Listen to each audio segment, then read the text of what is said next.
사랑하는 여러분, 오늘도 주님께서 우리에게 이 귀한 자리에 불러주셔서 참으로 감사를 드립니다.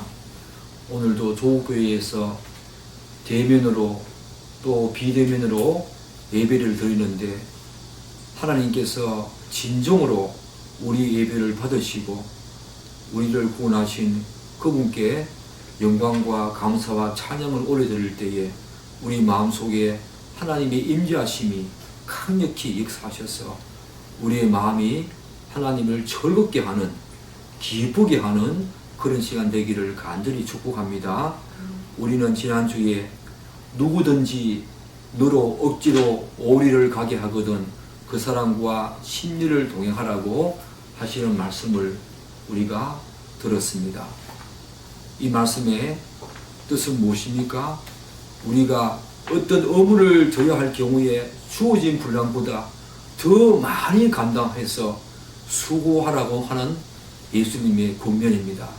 뿐만 아니라 어떤 상황에서도 우리가 져야 할 그 의무를 의무지만 기쁨과 즐거움과 감사함으로 감당하라고 하는 예수님의 말씀이었습니다. 그리고 또 어떤 말씀이었습니까?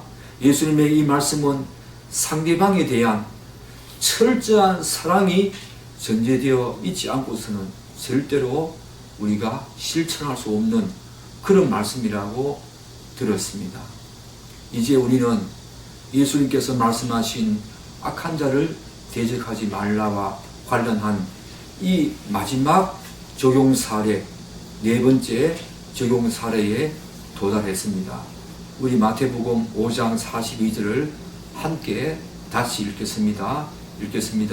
내게 구하는 자에게 주며 내게 꾸고자 하는 자에게 거절하지 말라. 우리는 지난 3주에 걸쳐서 악한 자를 대적하지 말라와 관련한 세 가지 적용 사례를 살펴보았습니다. 두 가지는 그리스도인의 권리와 관련되는 것이었고 한 가지는 그리스도인의 의무와 관련되는 내용이었습니다.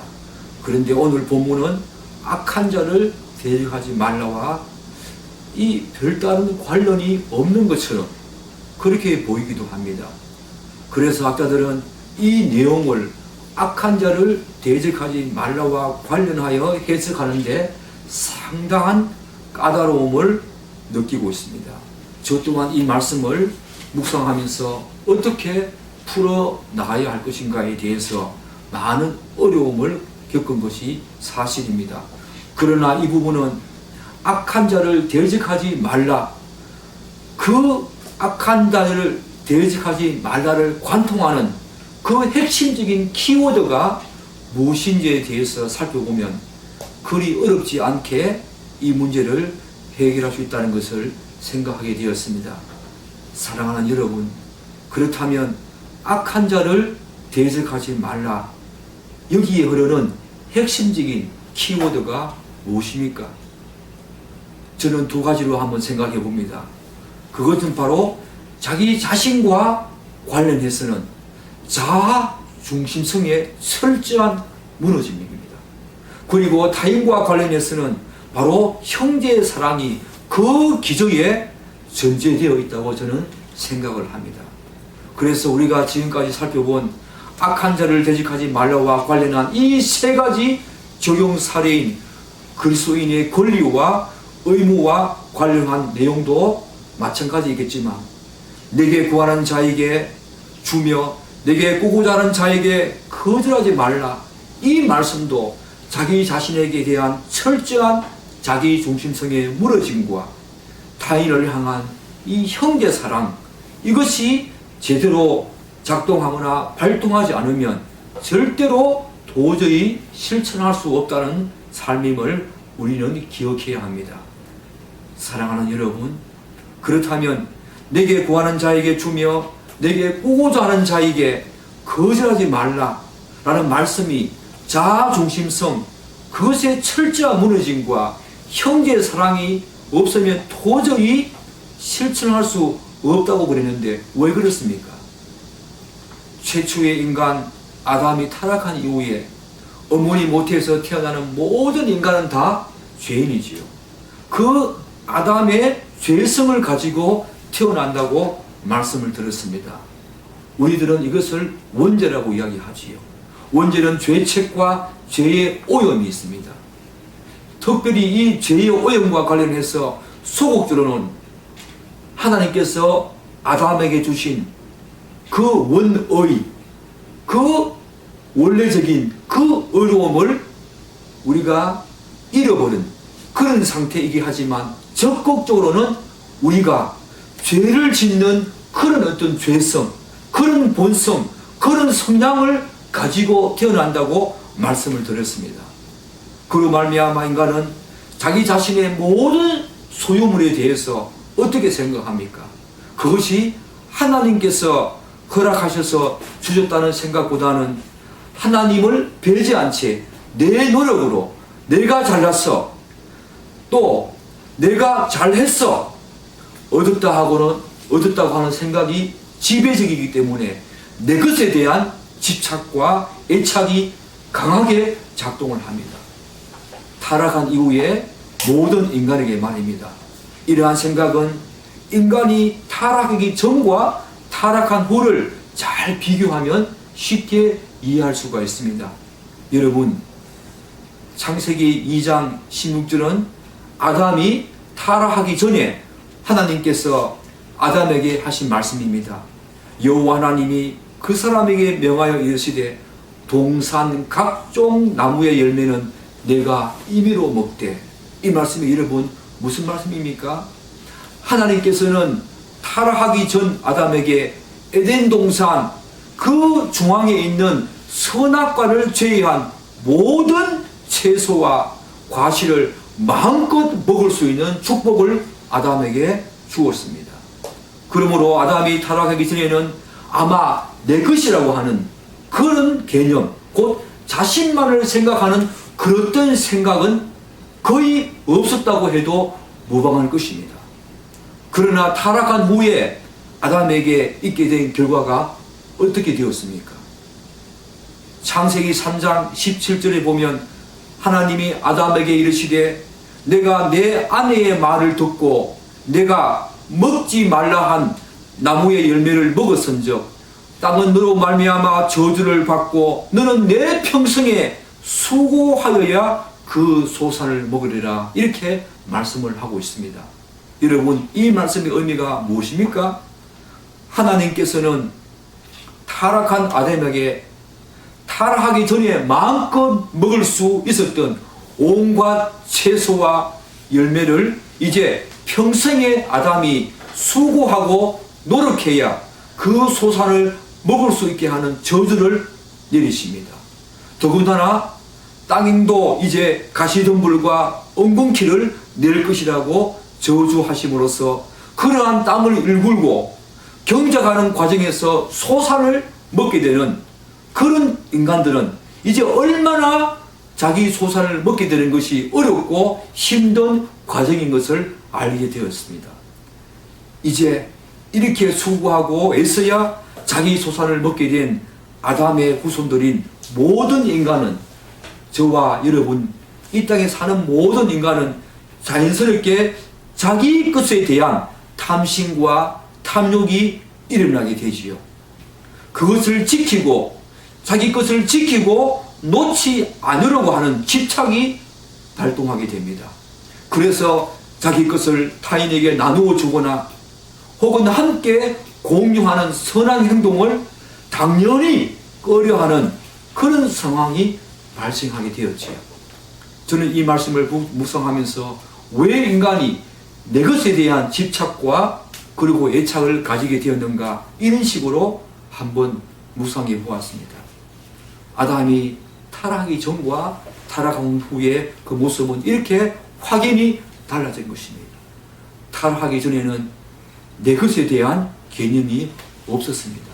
하나님이 마음껏, 네 마음껏 동산 선악과 그 외에, 중앙에 있는 그 선악과 외에 마음껏 모든 채소와 과실을 마음껏 먹을 수 있도록 해주기 때문에 그들에게는 내 것이라고 하는 개념이 없었지만 타락한 후에는 땅이 저주를 받고 인간이 이제 수고하고 애쓰고 노력해야만 자기 소산을 먹을 수 있는 그런 상황이 발생했기 때문에 자연스럽게 타락한 인간에게는 내 것에 대한 집착이 생기겠지. 그러므로 말미암아 다른 사람들에게 내 것을 공유하거나 나누어 주는 그런 선한 행동을 우리는 더 이상 많이 보기가 힘들어졌다. 저는 그렇게 해석을 했습니다. 여러분, 사랑하는 여러분, 그래서 내게 구하는 자에게 주며 내게 꾸고자 하는 자에게 거절하지 말라는 이 예수님의 말씀은 바로 이 자아 중심성이 철저하게 무너지고, 그리고 형제의 사랑이 없으면 도저히 실천할 수 없는 그런 예수님의 말씀이 되겠습니다. 여러분, 그런데 오늘 본문에서 예수님께서는 바로 이제 하나님의 새로운 생명으로 거듭난 하나님의 백성들, 이 거듭난 하나님의 백성들은 재창조된 하나님의 백성들이지요. 에덴 동산에서 처음 창조된 그 아담과 하와처럼 이제 거듭난 사람들은 하나님의 새로운 생명으로, 새로운 본성으로 거듭난 종신한 사람들은 재창조된 하나님의 백성들인데, 그들에게 뭐라고 말씀하십니까? 내게 구하는 자에게 주며 내게 꾸고자 하는 자에게 거절하지 말라라고 말씀을 하십니다. 이 말씀을 실천하기 위해서는 지금 현재 자기가 소유하고 있는 모든 것들이 자신이 잘났어, 자신이 잘해서, 자신의 공로와 노력에 의해서가 아니라 하나님의 전적인 도우심과 은혜로 말미암아 그분이 허락하시기 때문에 가능하다고 하는 생각이 없으면 절대로 이 말씀은 실천할 수가 없습니다. 태어나면서부터 죄를 가지고 태어나는 모든 인간은 누가 가르쳐 주지 않아도 아담의 죄든 그 본성, 그 죄의 오염, 그 죄된 본성으로 말미암아 항상 자신만을 생각하고 위하고 행동하는 그런 그릇된 정신을 갖고 있지요. 이런 인간을 향하여 예수님께서는 이제 하나님의 새로운 생명으로 중생한 사람들은, 재창조된 사람들은 그렇게 살면 안 된다고 말씀하고 있습니다. 철저한 자기 중심성이 무너지고 곧 자신만을 생각하는 그런 그릇된 정신에서 벗어나서 형제를 사랑하고 생각하고 배려하는 마음을 가지고 살라고 오늘 말씀은 우리에게 권면하고 있습니다. 사랑하는 여러분, 마태복음 5장 45절은 이렇게 말하고 있지요. 이같이 한저 하늘에 계신 너희 하나님의 아들이 되리니 이는 하나님이 그 해를 악인과 선인에게 비추시며 비를 어려운 자와 불의한 자에게 내려주십니다. 여러분, 우리는 타락했지만 하나님은 여전히 악인과 선인에게 일반 은총을, 우리에게도 일반 은총을 내려주시지만 자연인들, 예수를 믿지 않는 그들에게도 일반 은총을 주셔서 해를 주시고 비를 주십니다. 그리고 온갖 우리가 누릴 수 있는 그런 자연을 우리에게 주셨습니다. 여러분, 우리의 소산은 그분의 일반 은총으로 말미암아 이루어진 것입니다. 우리의 노력으로, 우리가 잘나서 우리의 공로로 그렇게 된 것이 아닙니다. 하나님께서 일반 은총으로 비를 주시고 우리에게 건강을 주시고 시간을 주시고 우리에게 그렇게 할 수 있는 의지를 주셔서, 지성을 주셔서, 감성을 주셔서 우리가 할 수 있었던 것이, 그런 것이 전제되지 않았다면 우리는 아무것도 할 수 없었던 존재입니다. 그렇기 때문에 내 것이라고 하는 이 생각은 정말로 교만입니다. 하나님이 주시지 아니하시면 그렇게 할 수 없는 것이요. 여러분, 내 것에 대한 생각은 정말로 교만입니다.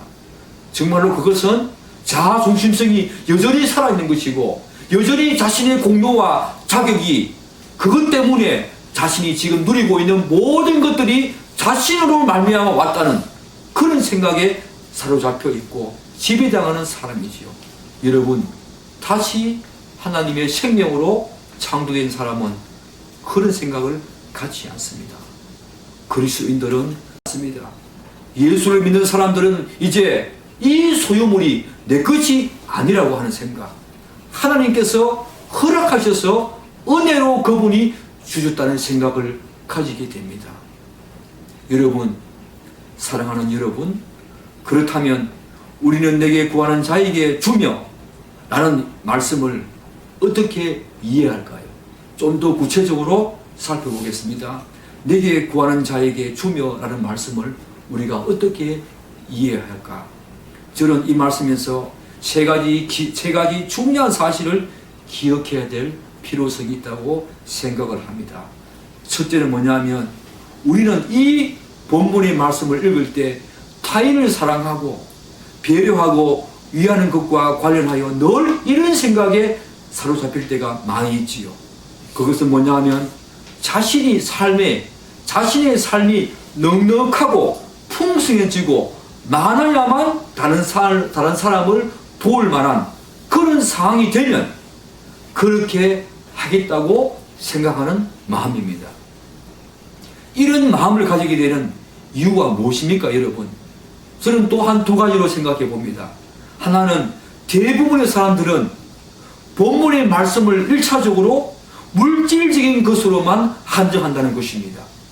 또 다른 하나는, 우리가 가진 것을 남에게 주고 도울 때 자신의 형편에 따라 하면 된다는 그런 생각보다는 많이 주고 도와야만 한다는, 그것이 바로 남을 돕고 남을 사랑하고 배려한다는 이런 그릇된 생각에 사로잡혀 있기 때문입니다.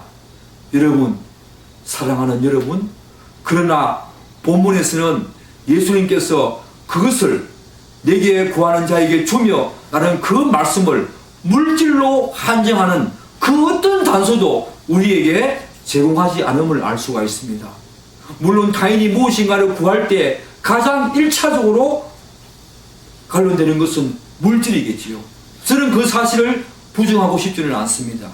그러나 우리는 이 본문을 읽을 때 이 말씀을 물질이라고 하는, 내게 구하는 자에게 주며라고 하는 그 주며라고 하는, 그 내게 구하는 것이라고 하는 그것을 협의의 의미로 한정하지 말고 좀 더 광의의 의미로 생각해서 물질뿐만 아니라 자신의 건강과 자신의 시간을 통한 헌신과 봉사, 그런 것들을 다 포함해서 예수님께서 내게 구하는 자에게 주며 라고 하는, 이렇게 생각할 필요성이 있다는 것입니다. 그런 면에서 내게 구하는 자에게 주며라는 말씀을 꼭 물질뿐만 아니라 다른 것들, 방금 말씀드린 것처럼 자신의 건강과 시간을 들여서 남이 나에게 도움을 구하면 그에게 주라는 것으로 기억해야 될 필요성이 있다는 것입니다. 그리고 예수님께서는 본문에서 많이 주라고 말씀하지 않습니다. 여러분, 우리는 자기 형편대로 주면 됩니다. 내게 구하는 자에게 주며, 우리의 생각을 사로잡는 것들은 항상 그런 것이지요. 내 삶이 조금 넉넉해지고 풍성해지고 부유해지고 좀 많아지면 내 그렇게 하겠다. 여러분, 그런 생각은 여러분 옳지 않습니다. 우리가 언제 어떻게 될지 모르는 상황 속에서 오늘 하루 하나님께서 우리를 거두어 가시면, 우리의 생명을 거두어 가시면 우리는 그분께 가야 될 존재인데, 그런 생각을 가지고 산다면 평생 우리는 내게 구하는 자에게 줄 수 없는 그런 상황에 빠질 것입니다. 자신의 형편에 따라서 주면 된다는 거지요.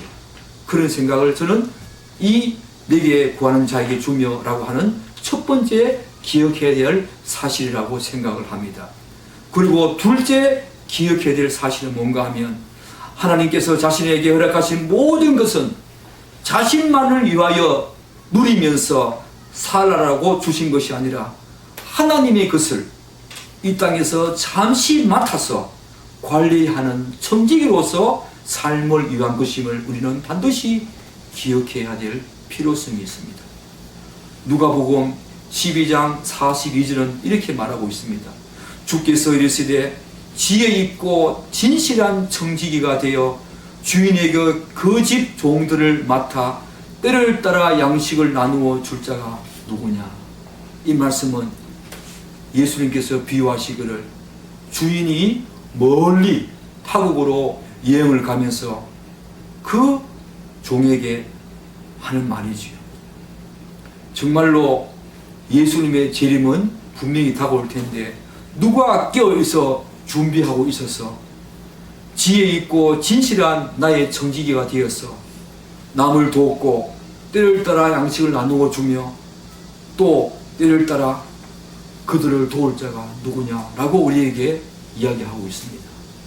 우리는 다 예수의 재림을 기다리고 있습니다. 깨어 준비하고 있는 자입니다.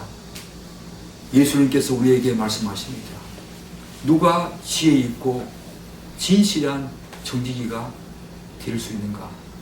여러분 각자와 제가 그런 정직이가 되어야 합니다. 우리 교회는 비록 작은 가정교회지만 지금 물질을 흘러보내고 있습니다. 그리고 더 많은 물질을 흘러보내고 싶습니다. 우리 교회가 조금만 더 성장하면 저는 외국에도 선교사님들에게도 비록 교회에 예배당은 없지만 예배당은 없다 하더라도 우리가 가지고 있는 그 물질을 많은 사람들에게 저는 흘러보내며 살고 싶습니다. 저는 예배당을 짓고 싶은 마음이 없습니다. 그런 마음은 저는 한 번도 꿈꿔본 적이 없습니다. 차라리 그 예배당을 짓고 싶은 그 마음을 가지고 그 물질을 가지고 저는 다른 사람들에게 흘러보내고 싶습니다. 정말 내게 주며 내게 구하는 자에게 주고 그렇게 살고 싶습니다. 그리고 외국에도 정말 힘들어하는 많은 외국 교회에 그들에게도 물질을 흘려보내고 싶고 저의 시간과 저의 헌신을 드리고 싶고 그리고 그들에게도 교회를 지어주고 싶은 것이 제 소망입니다. 저와 함께 하고 싶다면 정말 그렇게 하고 싶은 사람이 있다면 저는 참 좋겠습니다. 저는 그런 마음을 가지고 목회를 하고 있습니다. 여러분도 저의 이 생각에 동참하시고 정말로 자기 형편에 따라서 우리가 가지고 있는 물질, 적은 물질이라고 하더라도 그 형편에 따라서 다른 사람들에게 흘려보내는 그런 사람이 되기를 예수님의 이름으로 간절히 축복합니다. 여러분, 셋째는 뭐냐면 이 내게 구하는 자에게 주며 라고 하는 이 말씀에서 우리가 기억해야 될 세 번째는 뭔가 하면 내게 구하는 자에게 주며라는 말씀을 오해해서 사기꾼이나 술주정뱅이나 상습적으로 무엇인가를 반복적으로 요구하는 자에게까지 적용된다고 생각할 필요는 없다는 것입니다. 우리 주변에는 아무 일도 하지 않고 그리고 상습적으로 우리에게 무엇인가를 구하는 사람들을 많이 볼 수가 있습니다. 저도 그런 사람을 많이 보았습니다. 주로 역 근처에 가면은 많은 사람들이 몰리는 그런 곳에 가면은 이런 사람들을 많이 볼 수 있지요. 그들이 구하는 것을 주게 되면 그들은 무슨 짓을 합니까?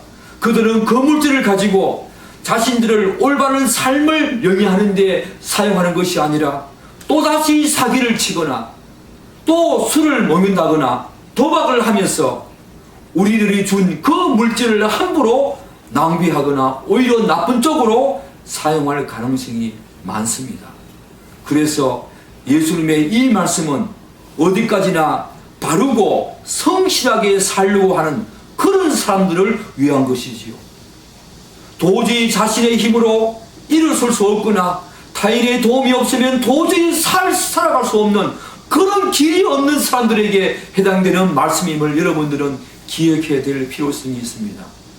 우리는 그런 사람들에게까지 아낌없이 주어야 하지만 이런 술주정뱅이 상습적으로 무엇인가를 구하는 사람 그리고 사기꾼 이런 사람들에게까지 예수님의 이 말씀이 적용된다고 생각할 필요는 없습니다. 사랑하는 여러분, 내게 구하는 자에게 주며 여러분들은 주어본 적이 있습니까? 정말 여러분의 물질뿐만 아니라 여러분의 이 손과 발과 여러분의 시간과 여러분의 헌신을 요구하는 자에게 주어본 적이 있습니까? 지금 조국교회는 정말 이것이 절실한 그런 상황에 놓여 있습니다. 정말로 조국교회의 한치의 눈앞을 볼 수 없는 그런 어두운 가운데 있는 것이 지금 조국교회의 현실입니다. 그렇지만 저는 희망이 있다고 봅니다. 이 산상수훈대로 다시 살아낼 때에 예수님께서 말씀하신 이 산상수훈을 우리가 조금이나마 살아낼 때에 한 걸음이라도 우리가 내딛어 본다면 거기에서 또 다른 새로운 생명과 새로운 희망을 볼 것입니다. 저는 그렇게 생각합니다. 너무 암울하게 생각할 필요가 없습니다. 지금 어둠이라고 해서, 지금 아무것도 보이지 않는다고 해서 여러분들은 거기에서 절망하거나 좌절하거나 주저앉을 필요가 없습니다. 우리 한 걸음이라도 한번 내딛어 봅시다. 정말 한 걸음이라도, 내 스스로라도 다른 사람이 그렇게 할 것이라고 생각하지 말고 내 스스로라도 한 걸음이라도 내딛어 본다면 거기서 새로운 희망을 볼 것입니다. 조국교회는 지금 그런 현실에 놓여 있습니다. 그냥 교회만 왔다 갔다 하는 그런 사람들이 아니라 정말 거듭나서 정말 새로운 생명을 가진 사람으로서 지금 예수님께서 요구하시는 이 말씀을 정말 순종하면서 여러 걸음을 한꺼번에 내딛는 사람보다 한 걸음 한 걸음 내딛는 사람이 지금 이 조국교회에 절실하게 필요합니다. 그런 사람이 여러분과 제가 되기를 예수님의 이름으로 축복합니다. 사랑하는 여러분, 그렇다면 내게 꾸고자 하는 자에게 거절하지 말라 라는 이 말씀을 우리가 또 어떻게 이해해야 할까요? 사랑하는 여러분, 우리가 다른 사람들에게 자기 것을 꾸어주지 못하는 이유가 무엇입니까? 그 이유는 혹시나 꾸어주었을 때에 되돌려 받지 못할까 하는 그 염려 때문 아닙니까? 여러분 그렇지 않습니까? 내가 혹시나 꾸어주었을 때에 그 사람에게 분명히 약속을 했지만, 분명히 서약서 쓰고 계약도 다 하고 분명히 서명도 다 했지만, 내가 혹시나 그 사람이 잘못되면 내가 꾸어진 그 돈을, 그 물질을 다시 되돌려 받을 수 있을까 하는 그 염려 때문에 우리는 꾸어주지 못하는 경우가 태반사입니다. 우리의 자아중심성은 남에게 꾸어줄 때도 이렇게 발동해서 반드시 내가 꾸어준 것을 되돌려 받으려고 하는 생각이 우리를 사로잡습니다. 그러나 예수님께서 말씀하신 내게 꾸고자 하는 자에게 거절하지 말라 라는 이 말씀은 아예 내가 다른 사람들에게 무엇인가를 꾸어 주었다면 당연히 되돌려 받으려고 하지 말고 그저 주라고 하는 의미가 저는 강하다고 봅니다. 흔히 우리는 교회 사람들끼리 물질을 서로 빌려주고 거래하는 행위를 하지 말라는 말을 많이 듣습니다. 저도 여기에 동의합니다. 만일 교회 주체 중에서 어떤 사람이 자신에게 물질을 꾸고자 할 때에 우리들은 여러 개 있다면 꾸어줄 때부터 되돌려 받지 않으려고 하는 생각을 가지고 거저 주는 것이 저는 더 낫다고 생각을 합니다. 예수님의 이 말씀이 내게 꾸고자 하는 자에게 거절하지 말라 라고 하는 이 말씀은 바로 제가 방금 말씀드린 그런 의도를 가지고 하신 말씀이라고 저는 확신합니다. 교회는 그리스도를 머리로 하고 있는 그리스도의 몸의 한 지체입니다. 한 지체가 그렇게 어렵고 힘들어할 때에 우리들은 당연히 모든 지체가 함께 도와야 될 필요성이 있습니다. 제가 이 교회가 어떤 것인가에 대해서 에베소서 말씀을 많이 묵상하면서 정말 이 교회의 존엄과 종기가 얼마나 큰지를 새롭게 알게 되었습니다. 여러분, 교회는 세상적인 조직이 아닙니다. 세상적인 이해관계가 서로 맞물려 있는 그런 어떤 조직이나 기관이 절대로 아닙니다. 하나님께서 새로운 생명으로 재창조한 사람들에게 우리에게 허락하신 하나의 새로운 삶의 공동체이고 믿음의 공동체입니다. 그 지체 하나가 우리의 몸과 우리의 뼈와 우리의 살입니다. 그들이 어려워하고 힘들어할 때 우리들은 당연히 그들에게 되돌려 받을 생각을 하지 말고 그저 주는 그런 마음을 가져야 합니다.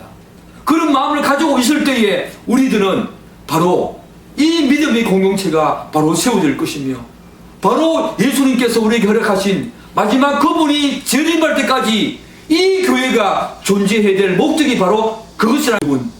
우리들은 사도행전 말씀을 잘 알고 있지 않습니까? 사도행전 2장 44절과 45절 말씀을 보면, 믿는 사람이 다 함께 모여 모든 물건을 서로 통용하고 또 재산과 소유를 팔아 각 사람의 필요에 따라 나누어 주며 라고 말하고 있습니다. 지금 조국교회에서 초대교회로 돌아가자는 운동을 많이 하고 있는 걸로 알고 있습니다. 저는 그 일부 중에 하나가 바로 이런 삶의 모습들이 있어야 한다고 생각을 합니다. 정말로 개인주의적이고 극단적인 자본주의 시대에 살고 있지만 우리는 이 시대를 거슬러 사는 사람들입니다. 이 자본주의 풍토에 우리가 휩쓸려가는 그런 모습을 교회에서는 보여서는 안 됩니다. 교회는 그런 조직이 아닙니다. 교회는 그런 기관이 아닙니다. 이 세상과 전혀 다른 모습으로 살아가는 사람들이 모인 곳이 바로 교회입니다. 그런 교회는 서로 구워주고 서로 주며 서로 통용하고 서로 사랑하는 그런 관계가 반드시 있어야 합니다. 여러분, 누가복음 3장 34절과 35절 말씀은 또 이렇게 우리에게 권면하고 있습니다. 너희가 받기를 바라고 사람들에게 구워주면 칭찬받을 것이 무엇이냐? 죄인들도 그만큼 받고자 하여 죄인에게 구워주느니라. 오직 너희는 원수를 선리하며 아무것도 바라지 말고 구워주라. 그리하면 너희 상이 클 것이요 지극히 높으신 이의 아들이 되리니 그는 은혜를 모르는 자와 악한 자에게도 인자하시느니라. 사랑하는 여러분, 아버지 하나님께서 아들 하나님을 이 땅에 보내신 목적이 뭡니까? 아들 하나님이 이 땅에 성유신 하셔서 이 땅에 오신 목적이 뭡니까? 그분은 아무것도 바라고 이 땅에 오신 것이 아닙니다. 오로지 우리를 먼저 사랑해서 사랑받을 그런 자격이 있거나 공로가 있거나 한 일이 있어서 그분이 우리에게 먼저 오신 것이 아니라 오로지 그분의 그 사랑 때문에 아들 하나님이 이 땅에 오셨습니다. 아무것도 바라지 않고 그분은 묵묵히 우리의 죄를 위해서 십자가에서 아버지 하나님의 그 모든 저주를, 아버지 하나님의 그 모든 심판과 죄악과 화를 온몸으로 다 받아내신 분이 바로 예수님이십니다. 여러분, 그분은 아버지 하나님의 버림을 받은 분이십니다. 그분의 그 은혜를 안다면 우리가 이 땅에서 어떻게 살아야 할 것인가 답이 나오지 않습니까? 그분은 우리에게 아무것도 바라지 않았습니다. 오직 그분의 그 사랑 때문에 이 땅에 오셨고 그분의 그 사랑 때문에 우리를 위해서 십자가에서 그렇게 처절하게 아버지 하나님의 버리심을 당하기까지 우리 죄를 용서하시기 위해서 십자가를 지신 분이 아들 하나님 예수님이십니다. 여러분, 그 사랑을 우리도 행해야 되지 않겠습니까?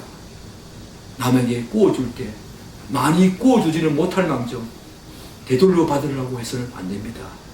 내가 있는 형편껏 구워주고 내가 있는 형편껏 주면 그것이 바로 오늘 이 조국교회가 다시 다른 삶을, 이 세상과 전혀 다른 삶을 살아내는 그런 근거가 될 것이고 그것 때문에 다시 세상 사람들은 조국교회를 다시 바라볼 것입니다. 지금 이 시대가 바로 그런 시대입니다. 여러분, 우리 희망을 가집시다. 우리가 다시 한 번 더 일어서서 한 발자국만 더 내디뎌 봅시다. 그런 의미에서 저는 우리가 지금 산상수훈을 살피고 있는 이 모습이 너무너무 중요하다고 생각합니다. 우리 조국교회가 너무 무시했던 예수 믿으면 천국 간다고 하는 그것 때문에 사로잡혀서 형제 사랑과 이웃 사랑을 다 놓쳐버렸습니다. 우리가 다시 이 산상수훈의 말씀대로 살아낼 때에 조국교회는 다시 희망이 있습니다. 그렇지 않으면 조국교회는 더 이상 희망이 없습니다. 그럼에도 불구하고 저는 이렇게 생각합니다. 여전히 작은 영혼 한 영혼을 위해서 정말 기도하는 목회자, 그리고 나라와 민족을 위해서 정말로 묵묵히 세상의 빛과 소금으로서 묵묵히 자기 자리를 지키면서 기도하는 성도 분명히 있다고 생각합니다. 그들은 남은 자들입니다.